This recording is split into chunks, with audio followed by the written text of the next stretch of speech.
A very good morning, good afternoon, good evening from wherever you're watching. Welcome back to Vito Africa. This is Vito Lifestyle. And as usual on Wednesday, we normally look at the SDGs. And today we are going to focus on SDG number 3, good health and well-being. In the studios today, we are privileged again to host one Mr. Faraday. Welcome and kindly reintroduce yourself because I know you were once here. Angalau kama kuna mtu pengine ni mgeni haja kujua kaweze kukufahamu, alafu tusonge mbele. Karibu sana. Okay, thank you so much.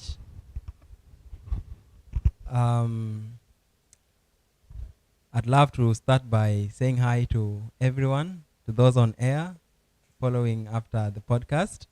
Good evening. I am Faraday. I was hired or ousted, I believe, some few weeks back.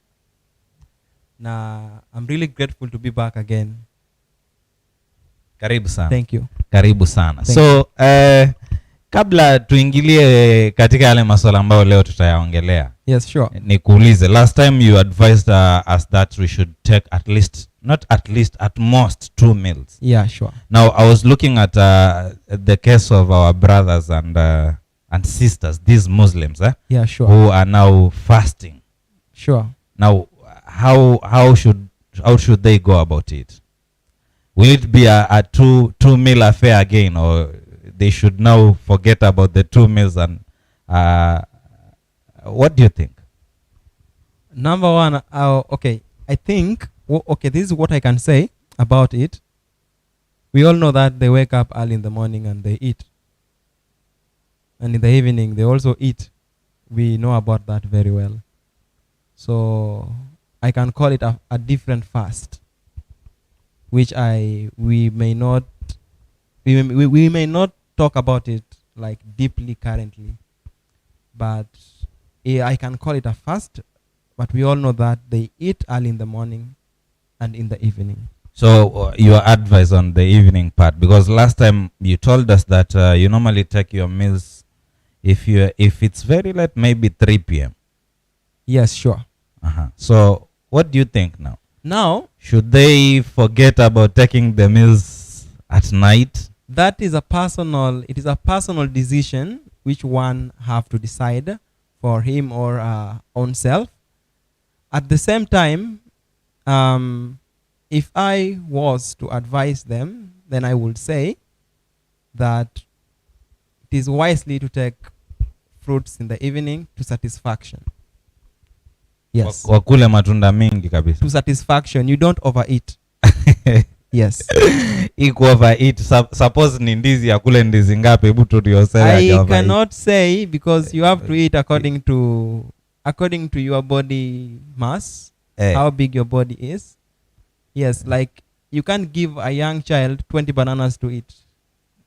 Wewe umri wako ama I can take uzani maybe wako, the big bananas they sell 10 shillings at the market. Maybe roughly I think I can have 6. Yeah, sure. 6 of them. Na mpenzi mtazamaji, bila shaka tuko naye Fara hapa ndani ya studio zetu na tunaenda kuongelea masuala ya health. Tukaweze kujifunza tena mawili matatu. Kumbuka kwamba tuko live pale on YouTube at Vito Africa. Unaweza kuangusha maswali yako, comments zako, ili kwamba tukaweze kusonga kwa pamoja tu. Na vile vile unaweza kutufuatilia kupitia social media handles, Twitter at Vito Africa 1 na Facebook at Vito Africa, ili kwamba tukaweze kusonga kwa pamoja na kwa wepesi zaidi. Naam, sasa itabidi leo nikuite mwalimu, kwa sababu wakati uliopita nakumbuka pia masuala ambayo ulikuwa umetufunza pale. Yeah, sure. ya kuhusiana kutafuna, kwamba angalau wakati tunakula ile discipline pia ya kuchiu, ambayo mimi so far ni lazima ni confess kwamba sija manage. Maana sasa natafuna, lakini inafikia wakati naona hii inazidi bana, mimi kuisukuma tu inakuwa hivyo venye inakuwa.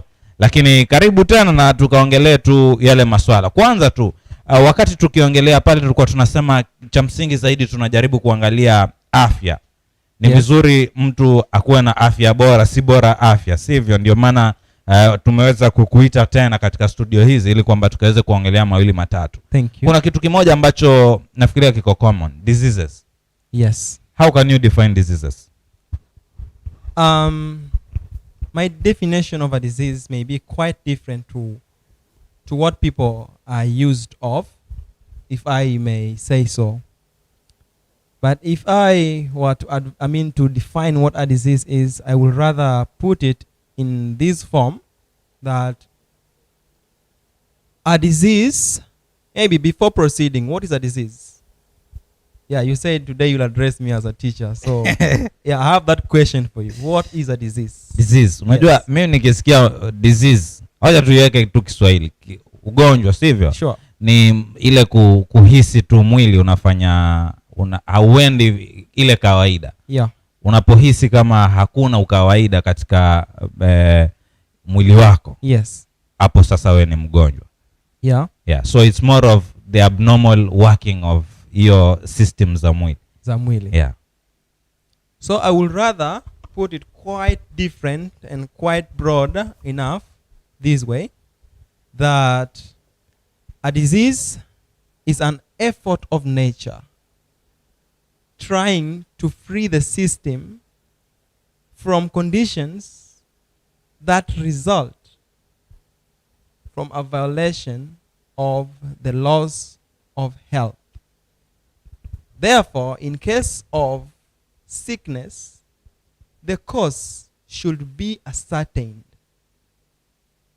Wrong habits should be corrected, and right behaviors should be formed.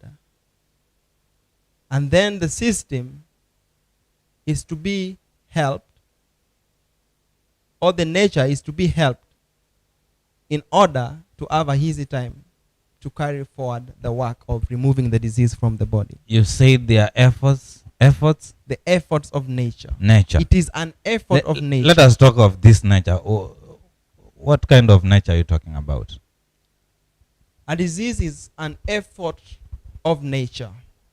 A disease is an effort of the body trying to free the system from the conditions which have come as a result of what? Violating the laws of health.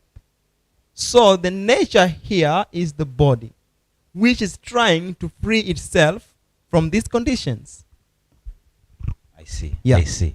Now let us get into the laws of health. These laws of health. Yeah.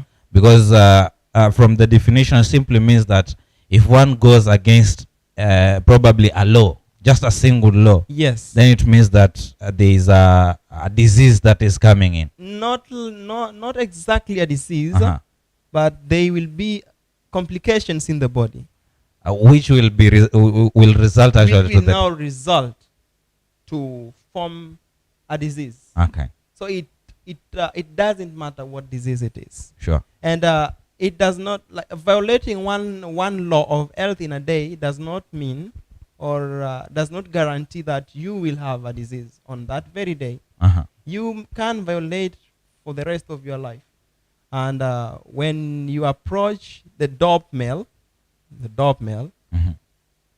then you can expect to suffer from any type of disease. Let us just get into the laws of health. And mpenzi mtazamaji, kama utakuwa pengine una swali lolote pale, usisite kabisa kuuliza, ili kwamba mgeni wetu aliye hapa studioni asitoke kama hatujauliza maswali yale na kupata majibu, ili kwamba tukaweze kuishi na afya njema. Afya bora, si bora afya. Sure. Yes. Sure. So tuende kwa easy laws sasa. So the laws of health are so many. We have so many laws of health. Mhm. But I'm only going to mention a few of these laws of health as follows. So we have nutrition as a law of health. Nutrition as a law of health. I believe you will remember them. No, you should explain just a bit. Okay, we Yeah. have nutrition. I just rather I'm just like just go through them, Uh-huh. and then we will begin to have a little talk about each and every law. Okay, that's fine. So we have nutrition, and again we have exercise, and we have water. We also have sunshine as a law of health. I know many are wondering how. We also have what we call what temperance or abstemiousness. Temperance as a law of health. We also have air, pure air, as a law of health. You get that? Yeah. And we have rest as a law of health. Rest from duty. See, I'm just looking at the rest and our producer. So we have what? We have rest. And the last one is to trust in God.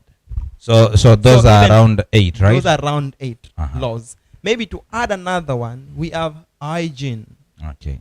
as a law of health. You get that? Let us start Now- with the first one. Yes, then, sure. Yeah. So the first one was nutrition. Nutrition. We all know what nutrition simply is. It is a way of forming a right behavior of eating. Not everything is food. You get that? Not everything is food. Some are not food. Though we partake of them, they are not food. They are poisons. I've just remembered the you called it coconut juice. Yeah, that's a coconut milk. Please call Okay, it milk. Yes, Sorry, milk. Yes, sure. So you are saying not everything is. Not everything is food. What do you mean? Not everything is food. Not everything is food means that there are some things we eat which they may be sweet to the mouth, but then it becomes too bitter. Do you in have your stomach. Do you have any examples of the same? I have an example of those. Alcohol. Okay. Yeah. Many people likes it. They like it. But we know the effect which will later on be manifested. Too much of alcohol leads to what? Liver cirrhosis. You get that? Now that falls under what? Which law? Temperance. Temperance is to take everything with we all understand what temperance is, right? Yes. Ile kukua na kiasi. Ni kukua na kiasi. So you can drink so many things. Coconut milk.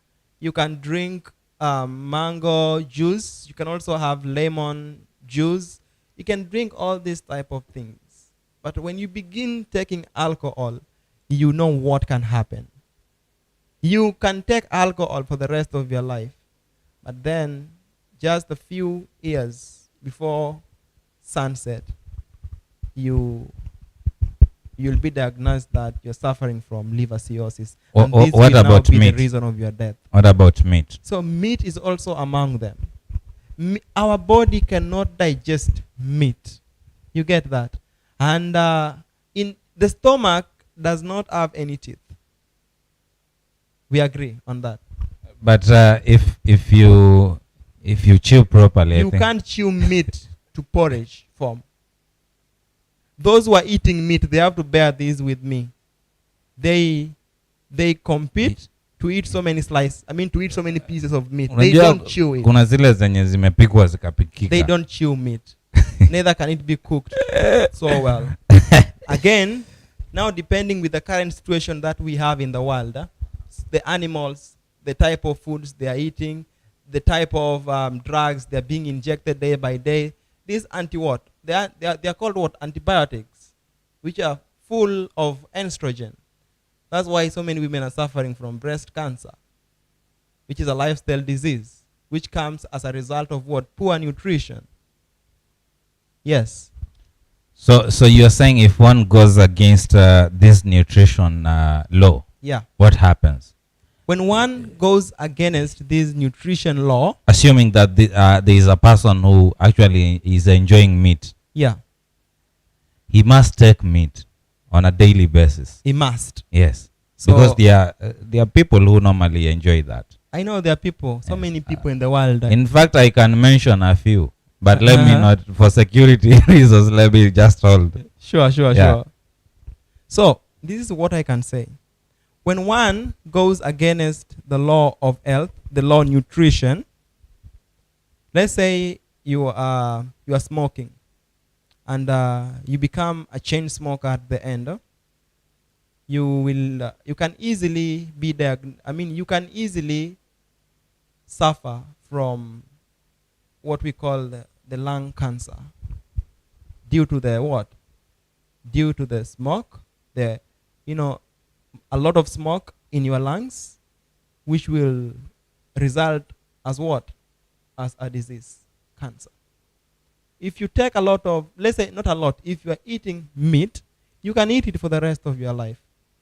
But then later on, you can be diagnosed that you are suffering from colon cancer.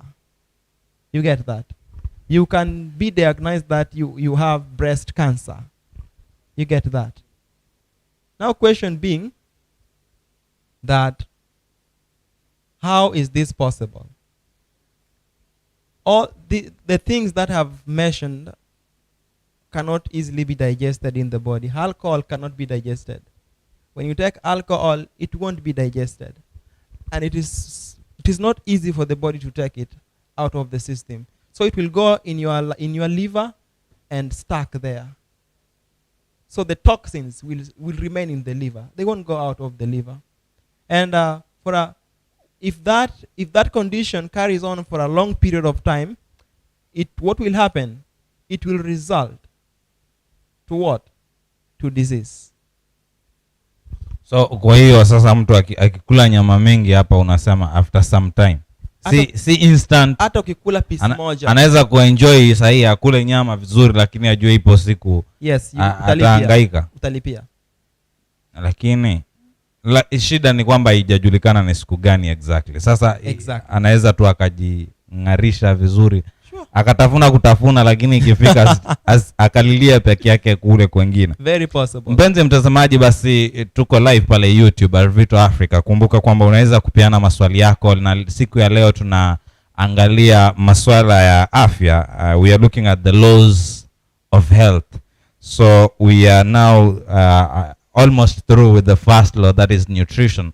Na pengine kama utakuwa una swali lolote, basi mpenzi mtazamaji unaruhusiwa kulibwaga pale katika comment section yako pale, na tutaweza kuyapitia moja baada ya lingine ili kwamba yakaweze kuulizwa ama kujibiwa na mwalimu hapa, mwalimu Fara, wakati tukisonga. Pengine nipitie tu comment moja ama mbili, alafu tutakuwa tunasonga pale na zile laws zingine ambazo tayari tushatajiwa. Kumbuka kwamba tumeweza kutajiwa laws 8.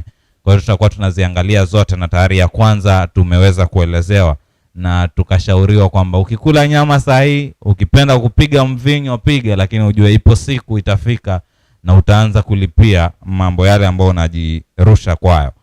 Johan pale anasema welcome back Fara. Tupe maujanja sasa. Safi sana. Maujanja ndio hiyo ya kukosa usikule nyama na usikunywe mapombe. Benjamin Yeri amesema very informative talk. I think people should check on what they eat. Wengi hula junky foods. In fact leo niliona pale kwa Vito Africa kulikuwa kuna swali, do you eat to live or live to eat? What do you say about that? Hiyo swali sikutaka mimi niongelee. Hiyo swali sasa ndiyo imekuja kwako. Do you eat to live or live to eat? I believe that can you repeat it? Okay. Do you eat to live or live to eat? Or live to eat?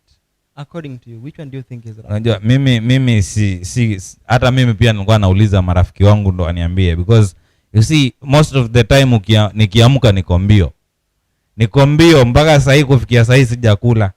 Na sasa kulingana na ile piece of advice yenye umetupatia, natakiwa sasa nikule fruits, but I'm looking at it since yesterday sijakula kitu. Sasa unajua nikikula fruits naona kama sijajitendea haki, so bado hapo na fight. Sasa sijui I am living to eat or I am eating to live. I don't know. You eat to live. I eat to live, not living to eat. Yes. Tuendelee na law number 2. let us okay, okay. The law number 2 was exercise. Exercise as a law of health. You may be eating wisely. You are a vegetarian, as I am one of them. I am a pure vegetarian. I think this is my 4th year now. I am a pure vegetarian. But you may be a pure vegetarian. You eat nice things, non-refined products. Most of the meals you take are naturally cooked, little oil, not fried, all those things. But when you fail to exercise, when you fail to do what? When you fail to exercise, these can also bring problems into the body. Now these types of exercise, unajua kuna wale wengine pia nao wanasema wana exercise, lakini ukiangalia mimi naona ni kama wana overdo. Yes. Like kuna watu wanaenda gym wanasema ni exercise, but naona target yao ni kufura. Are we looking at are we looking at exercise ndio ikufurishe mwili, ama ni exercise hii sasa yenye sasa unataka kutuambia kwamba at least mwili ukue kidogo umefanya kashughuli? So for those who attend the gymnastic sections, there are people who have genuine goal to achieve, a wise genuine goal or goals to achieve. There are people who attend those classes for them to lose weight. They are obese. They want to lose weight. So that's a genuine. That is a genuine motive. There are people, someone like me, I can decide to attend the classes, and I'm not obese. So you can try to think what I'll be looking or what I will be going for. It's just to do what? To form the muscles. Like our producer. And at the end of, gaining these muscles, what will happen? If you are, I always put on long sleeves with trousers. You will never see me on a short sleeve. So I'm always on long sleeve. So you will, then this is now what will happen. Because you want to gain muscles. So here comes the muscles. I will stop dressing this way. So I'll begin putting on body tights. Why? So that people can see my muscles. And that is pride. Wait, you've just said that you don't put on short sleeves. Yes. Like that's serious, right? It is too serious, no matter how hot it is. Why do you opt for the long sleeves? That is also a law of health. Which you haven't mentioned in the 8. Yes, in the 8. So we have somewhere. Now that falls under dress. Do you put on shorts? I put on trousers all the times. No matter how hot it is. At night you also sleep with At night, of course, I'm alone in my room, so I can just have Oh my goodness. Yes. Mpenzi mtazamaji, unasikia venye tuka nasonga kusonga bwana. Hey. So that is how it is exactly. What? Aya sawa. So the exercise. So those are motives of two different people attending the gymnastic classes, which I cannot condemn the genuine ones. But again, we have more better ways of exercising, which I know of two great ways of exercising, free from any effect, any effect that can injure your organs. Number 1, walking, going for a walk. We can call it walking race, or if not much of walking race, then walking a little bit vigorously. Like you don't walk iya kwamba pwani ni starehe. Unaona mtu anatembea, hiyo sio walk. That is pleasure. You walk for pleasure. Lakini then there is walking to exercise.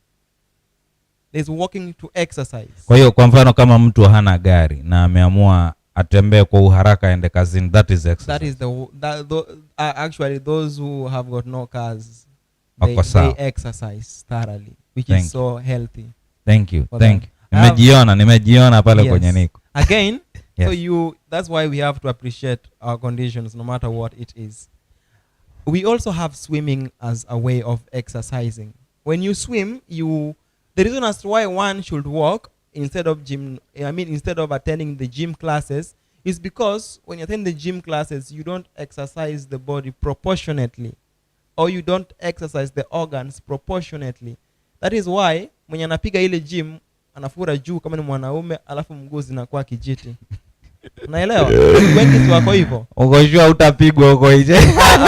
Mimi sasa we are trying to help each other. You understand that? Yeah. We are trying to help each other. Sure. That is their conditions. And then some people will prefer to go to that extreme end of taking these drugs to help them do what? To gain these muscles. Which is so injurious to the body. It thoroughly toxifies your body. In short, ile ya kutembea inakaa tu natural. It is natural. Unatembea tu, hakuna stress. Number one, you don't spend money to walk. Sure. But you pay for the gym classes. Yeah. Right. But you don't pay God to walk. Sure. You don't pay the government, the pavement you use to walk, or the road where you do your exercise on. No one will question you. Another thing, there is a law called what? There's a law called air, pure air. When all the gyms are where? Indoors.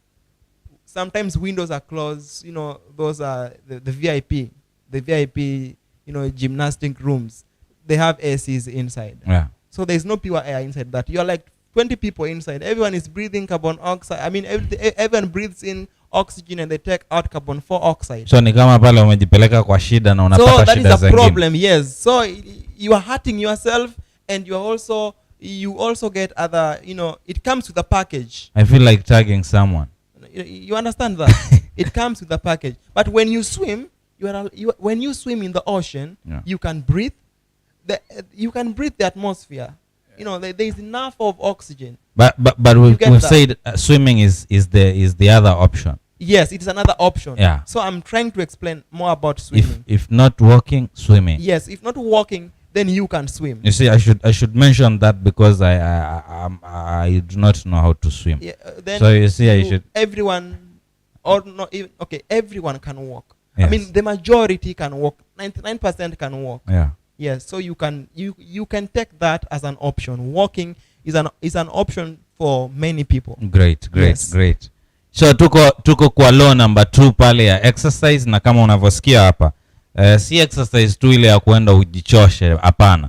Ni exercise ambayo kidogo itakuwa sasa inakuletea manufaa kwa mwili, na imetajwa hapa kwamba wale ambao wanaenda kwa magyms, na mnajua unafika kule pengine unakuwa unaleta harm zaidi ya pengine vile venye unafikiria unaweza pata faida. Kwa hiyo wakati tunapojiingiza katika hali zingine, itakuwa ni jambo la busara sana wakati tunapo jaribu kufanya vitu ambavyo vitatuletea manufaa kwa ujumla. Nipitie tu comments pengine 2-3 tena kabla tuingie kwa ile law nyingine pale ya 3.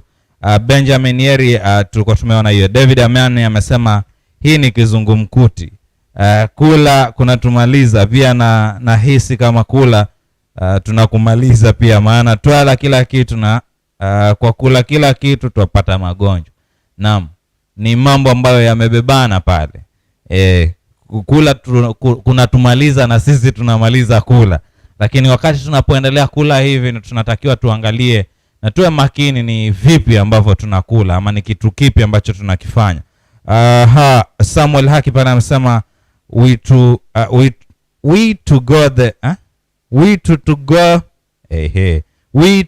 the gym to keep fit. Hii bodybuilding yenyewe inakaa, lakini si wasichana wetu wanapenda hivyo bana. Lakini si wasichana wetu wanapenda hivyo bana. Okay, I think huyu anaongelea ile ya kuenda gym. Yenye ulikuwa umeongelea kwamba yes, for to motive. show off. Yeah, show off sasa. That's not a show off. Yeah. So you go, you attend the classes to impress people. Membo anataka six pack. Yes, six pack. Yeah. But you can't eat six pack. Listen to me, my brother, Emmanuel. Yes, Emmanuel, no, yes. Emmanuel, right? Yeah. So, let's say you are attending the classes and eventually you gain the packs. You get that? The so-called 6 what? Actually, you can have even, my brother has 8 and he doesn't attend the gym classes. My younger brother, I have mine, you can't see them. Like you, if you come too close, you can see them. You get that? And there's no tummy. So, my brother has more than 6. Roughly 8. There are 8. And he does not attend the gym classes. You know what he do? Mm-hmm. He walks, prays up, and he's a footballer. So you can imagine. So itabidi, and he has the muscles. Itabidi wengine pia tuanze kucheza mpira pia. No, I'm not advising anyone to play football. Why? It's also an exercise. Okay, it is not good to run. When you run, you exhaust, the nerves. You understand? We have a nerve called the sciatic nerve. It is a huge nerve that runs all over the body, from head to the limbs, all the limbs, sciatic nerve. So when you run, you over-exercised it. You get that? Does it mean that healthy. Lakini mtu anaweza enda ball mara moja kwa wiki? My brother goes to play football, and of course I can't stop him. That's why I said these are personal things which people they have to decide. You can't force anyone with this. Health is a choice. You get that? It is a choice. It is not a forceful thing. Well, wait. Mtu anaweza enda kucheza mpira mara moja kwa wiki. I cannot condemn or refrain anyone from playing football. Kwa hiyo kucheza kila siku. If I was that person, then I would rather go for a walk than Haya ndio uhondo wenyewe huo, na ukumbuke kwamba masuala haya basi. Just before you proceed. Yeah. I was explaining something, the question of that brother who was talking about the packs. The 6 pack. Yes, the 6 pack. Why should you hurt yourself to impress a woman? If this woman truly loves you, then she will not be willing to let anything harm you. Fara, unajua mambo ya mapenzi hayo hapa yanaongelewa kila siku ya Alhamisi hapa. Lakini unajua that. And now that is what we call what? We call it a blind love. A love that does not see. A love that overlooks things. It is a love that is willing to hurt the other. I may have the packs now. Yes.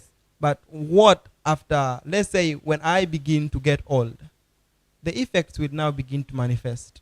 I will be a burden to you. You get that? Mm-hmm. So if you love me, you will keep my help.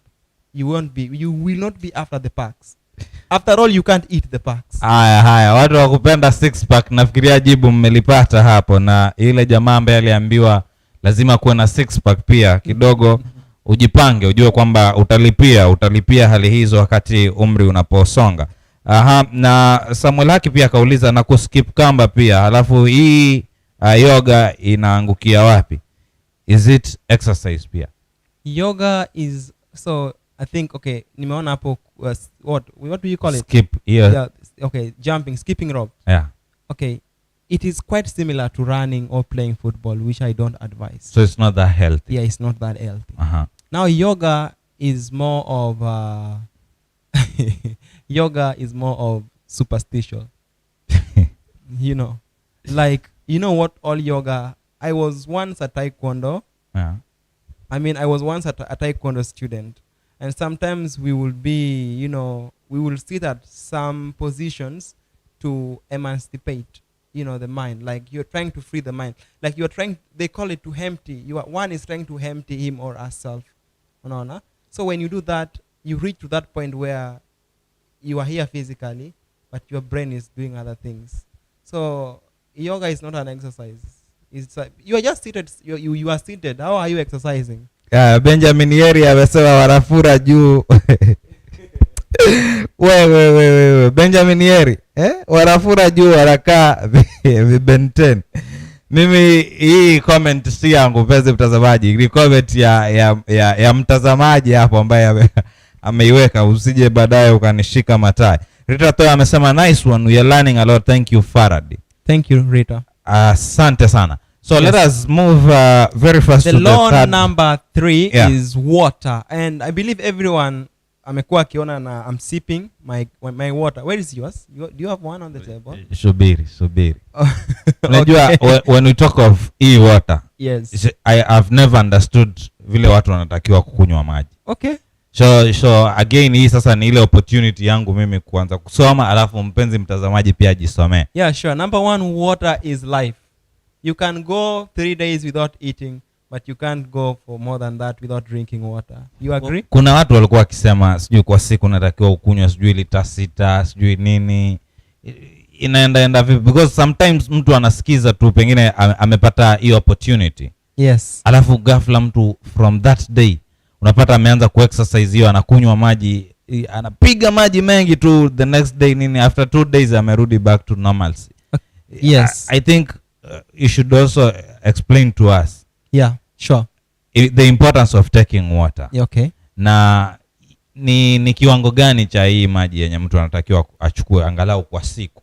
Okay. Na anakunywa vipi? Je, anaamua tu asubuhi akiamka anapiga kama ni lita 4, apige lita 4 amalize? Hiyo story iwe imeisha ama inaenda vipi? Okay, this is first let me talk about the importance of drinking water and why should we drink water. Number 1, the number 1 important is that water is life. You agree with that? Sure, 100%. We all need water. Either to shower, to do your laundries, to drink.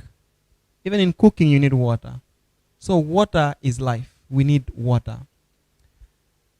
Water is the best medicine to clean your system, to clean the body. The same way you use water to do your laundries, or you use water to clean the dishes, the same way it works in the body. If you drink little water, you are creating a disease. You are creating or hurting.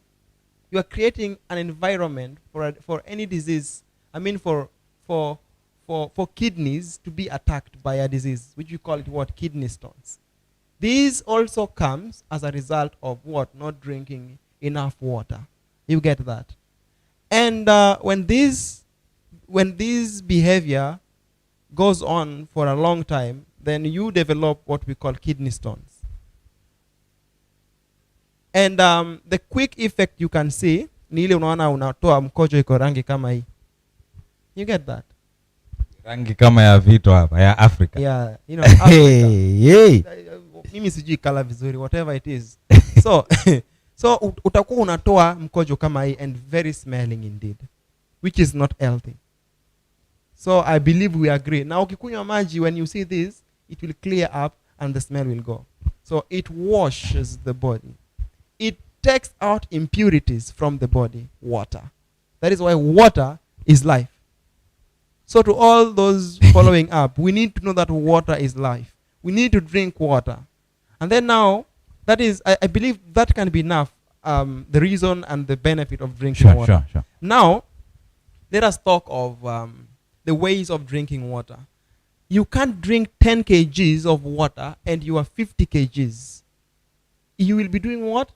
Remember, there's a law that says abstemiousness or temperance, which we can define it as, doing something or with having limits, on the things that you are doing.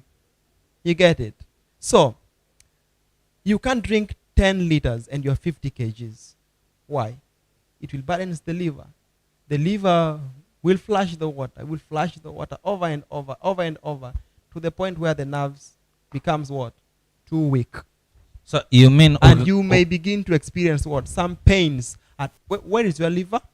Show me where is your liver. I am not so sure. You do not know where is your liver? Kabisa, sijui. Seriously? Sijui kabisa. Iko wapi? Are you a human being? Of course you are. You need to know. Hata sijui kama iko wapi. You need to know where the liver is located. The liver is located somewhere here. Turn a little bit. Turn a little bit. Huko nyuma. This side. Yeah, Hey. sure. The liver is not here. If you ask most of people where the liver is located, they will point somewhere here. So I will also ask you what is located here, because we might also talk about that. But your livers are located somewhere here. On these sides, both sides. You have not the liver, sorry, the kidneys. Oh, I'm talking of the kidneys. They are located here. Sorry. I was wondering. So here is what? Your kidneys are here. I was talking of the kidneys actually. So here is the kidneys. Kuna mahali huwa naona watu wanagusa gusa huko. Yes. Hiyo ni nini huko? Now the kidneys are located here in this region. You get that? Ndio maana wanashikashika huko. So kwa mfano ukisikia unaumwa na mgongo, si ati ni kuna huko kumevunjika. The kidneys, they have got what? A problem. A disease is an effort of nature to free the system from these conditions. So the pain that you feel in the body, the body is trying to send an alarm to do what? To signal you that I need you to help me to emancipate myself from this. You said kutokunywa maji ni shida. Is a problem. Kukunywa maji mengi ni shida. It is a problem. That's why I told you that kuna hiyo law inasema temperance. Kukua na kiasi katika kila jambo. Si tunaambiwa unakuwa na kiasi katika kila jambo. Kwa mfano, hawezi kula ugali kilo 3, tutakuzika that very day. Hapana. No, that's not true. That is treason. No. It is treason. No. I know of some people ambao wanakula. Listen to me. It is treason to eat ugali 3 kgs. Sawa wanakula, but they are doing what? Kwa they are siku. hurting themselves. That falls under nutrition. Kuna jamaa moja I know of Brandon and Lenny. They know that person. And ni vile tu kama wanatufuatilia Brandon and Lenny, I think mnaweza kutuhakikishia kama hii ni ya ukweli ama mlikuwa mnanipigishia stories za uongo hapa. Mtuambie kuna mtu anapiga kilo 3 kwa meal moja na yuko ana survive. Ana survive. I understand. However you survive now, but you will pay off. Sawa. The pay slip is waiting for you. So you have a pay slip. Mpenzi mtazamaji, sijui vile unavyojipatia maji wewe unakunywa maji kiasi gani na unakunywa vipi pengine? So let's say someone is 60 kgs. Yes. I advise you to have 3 liters of water in a day. 3 liters, yes, kidogo. That is enough for you. So akikuwa 40 kgs. If you're 40 kgs, then you have 2 liters. 90 kgs. You have how many? Let's say you have roughly 4.5 liters of water. Okay, then there is this question kwa nimekuuliza. Yes. The 3 liters. Unakunywa asubuhi yote ukipata time unamaliza ama inakuwa vipi? Yeah. Can I get, do you have a bottle somewhere? Can I have a bottle somewhere? Maybe our producer atakuwa anatutafutia. Okay. Yeah. Okay, great. Okay. We all know how a bottle looks like. Okay, for example, help me this. Let's say this is a bottle. This is 1.5 ml. So let's say umeamuka saa 12 umejaza maji, si ndio? You can be sipping this water by and by. Ama tuseme meal yako ni saa 2, si ndio? After your meal, let's say kama kuanzia saa 3:30, you can now begin to sip maji. You don't drink because unahisi kunywa maji, but you can be sipping the water pole pole mpaka ikifika kama unakula lunch yako saa 8, by 1:30 hiyo maji imeisha 1.5. Then after your lunch, now from saa 9 onwards, you begin another 1.5 ml. Ikifika saa 12 iwe at least maji imeisha, ama if late by saa 1, ili usiku pia usikatishe usingizi unakimbia chooni mara kwa mara. Sasa unamaanisha ukipiga hivyo polepole hakuna time utasikia hiyo ya kwamba you feel like uko na kiu? Yes, you will not feel that. Can I ask you something? Yes. If you have a car, you will always ensure that there is water in the engine. Oh. Right? Yeah. Why can't you ensure that there is enough water in your body? All these machines were made, they were made after the human mechanism. That is why a trailer, the water tank of a trailer, the engine water tank of a trailer is quite bigger than that of a probox. So wait, you mean ni makosa sasa mimi nikipiga kale ka half liter pap? It is not wise to do it that way. Why? You will be running to the toilet all the times, and that water has to be also what? It has to be absorbed. So when you just drink it that way, you know what will happen? Huh? Mm-hmm. You will not. It will not be absorbed in the body. We? Haya mpenzi mtazamaji. The dehydration will not be quenched. You get it? Mpenzi mtazamaji, tuko naye Faraday hapa na we are looking at the laws of health. Na bila shaka ni kujifunza, tunajifunza tu kwa wingi sana. Nipitie tu comments hapa kwa uharaka sana. Samuel Haki amesema kufanya vitu kuplease wasichana ni kujikosesha heshima kama mwanaume. Where are the whips? Hey. Na Samuel Haki, wewe bado ndio ulitutajia kwamba unatengeneza six pack bwana, alafu unaitisha whips tena uchapwe. Brandon amesema very informative, great talk, I have learned a lot today, thank you very much. Kingston Grishon anasema anasema tufundishe ndugu, tufundishe. Safi kabisa, thank you. David Amani anasema kama na kupata vizuri, wasema maji ni kama oil kwa gari au pikipiki. Maji haizi kuwa kama oil kwa gari. Maji ni maji. Maji ni maji. What it does, as I said earlier, it cools the system, it cleans the system. Aya, and Kacha amesema, so how do I know the amount of water I should take? I said, okay, let's say you have 60 kgs. You divide that by 20. I will talk about that calculation another day. Now, before uongelee hiyo calculation, yes, kuna umuhimu gani wa mimi nijue niko na weight gani? Yeah. Kwa sababu kuna zile vitu tunaita underweight, tuko na the normal weight, tuko na obese, tuko na overweight. Tuko na obese class 1, class 2 na class 3. Ukifika class 3 wewe hatawezi tembea tena. So ni vizuri mtu akijua. Yes, siko. Unajua as long as mimi nikiamka natembea niko sawa. You should not be underweight. I'm not underweight, but yes, why should I know my weight? Because ni muhimu sana. Hiyo inasaidia kujua the amount of energy you have in the body. And the amount of activities you can be able to, to handle. Hiyo tutakuita class nyingine. Thank you. Because mimi sijawahi fikiria kabisa. Mimi naenda kupima kilo ndio, kwani naenda kuuzwa. Sawa. Alice To anasema I'm learning, good work Faraday. Then David Amani anasema how do you come up with the 3 liters? Nafikiria hiyo kidogo tayari Faraday ameieleza. I will talk about that. You've said yes, you divide that by 20 please. Your weight, the number of your weight by 20. Ama ni mass, it's mass. Okay. Actually, that's why I said I will explain that. Because so, listen. Yes. The natural, okay, let's say the normal what do we call it? BMI, the body mass index. Yeah. Ranges from what? From 18 to 20. You get that? So my calculation comes from there. Okay. Please. I hope I never wanted to talk about that. Sawa. Pengine tuende kwa zile laws zingine kwa uharaka kwa sababu kidogo muda pia. Yes, okay. Another law that we have about drinking water. You can't drink water and eat at the same time. You get that? Let's say you are eating na unakunywa maji, hiyo ita ile tuko na what we call in the stomach release to the stomach called hydrochloric acid, the HCl.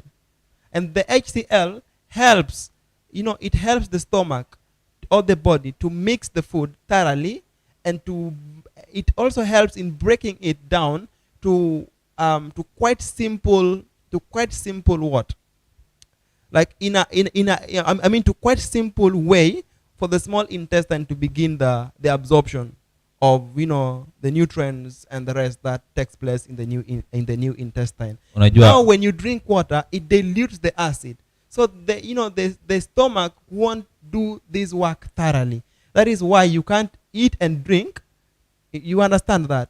Or you cannot eat and drink water immediately after eating. You need at least 30 to 1 hour, and then you begin eating. But someone may say, when I'm eating, nitahisi kukunywa maji. Yes. That is why we came up by this plan of drinking water. When you drink 1.5 liters throughout the, from rest, let's say 8 to 30 minutes before your meal, before your lunch, sipping the water by and by, what happens?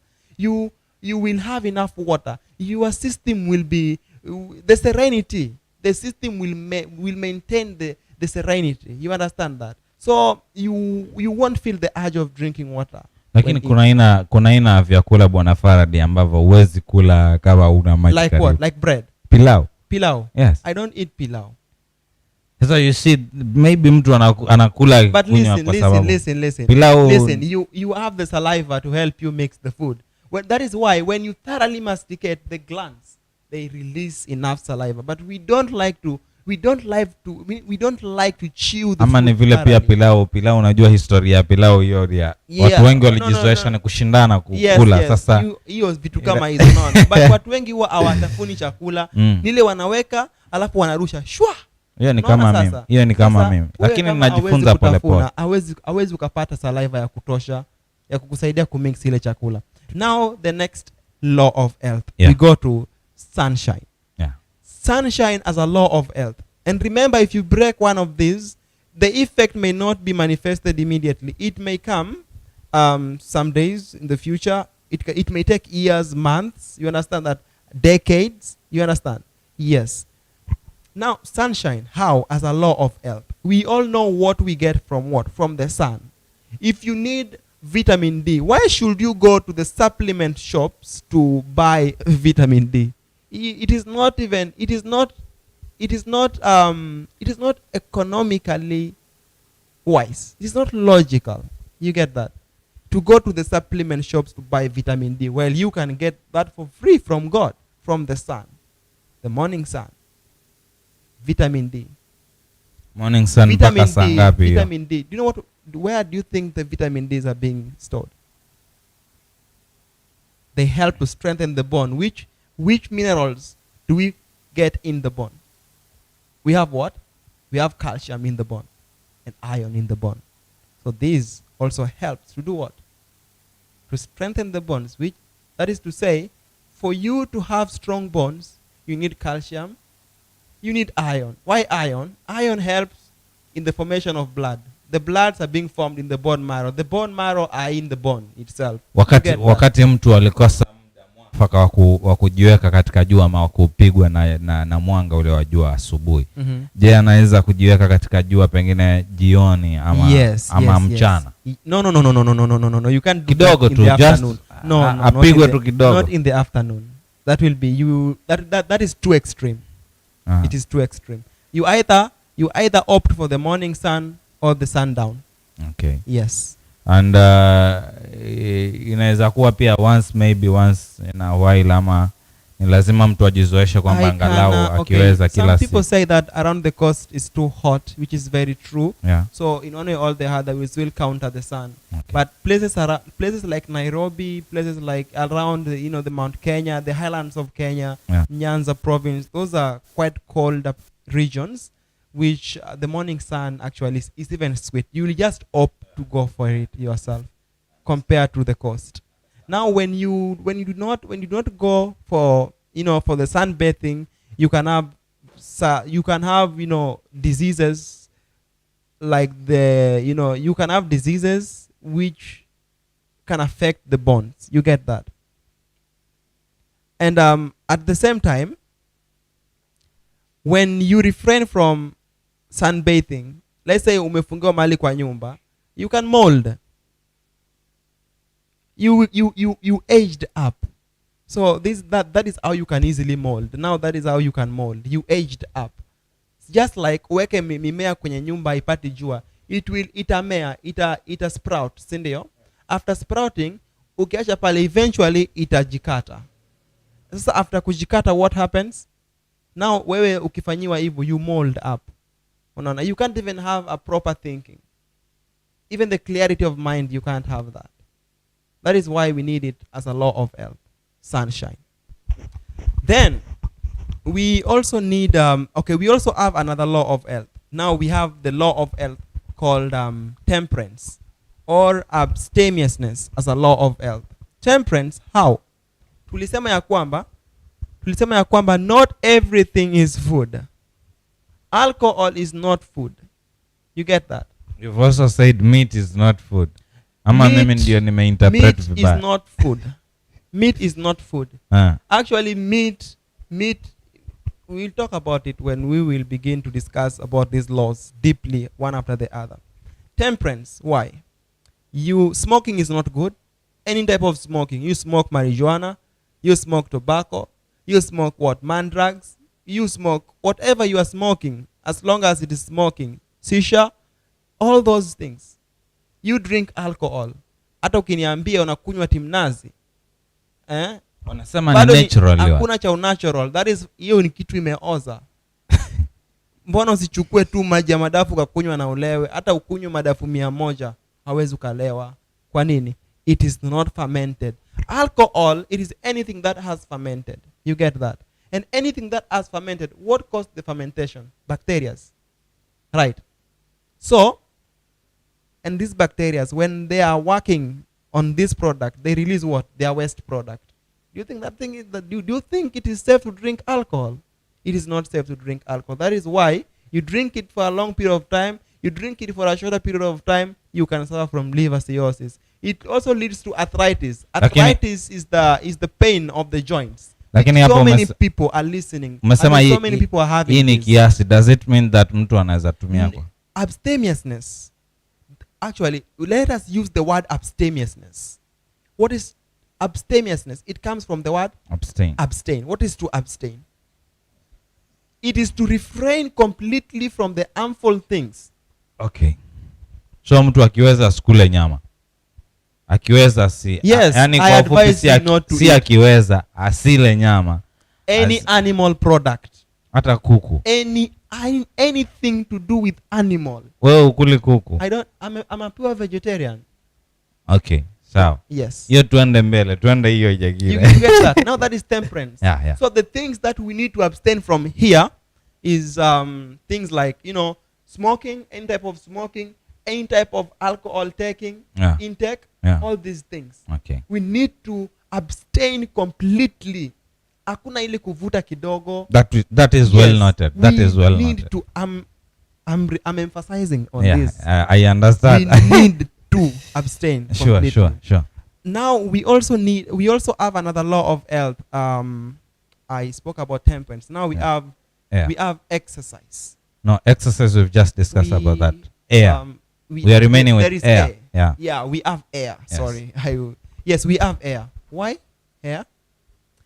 The cities are not safe. You get that? Why? They are full of smokes from the industries,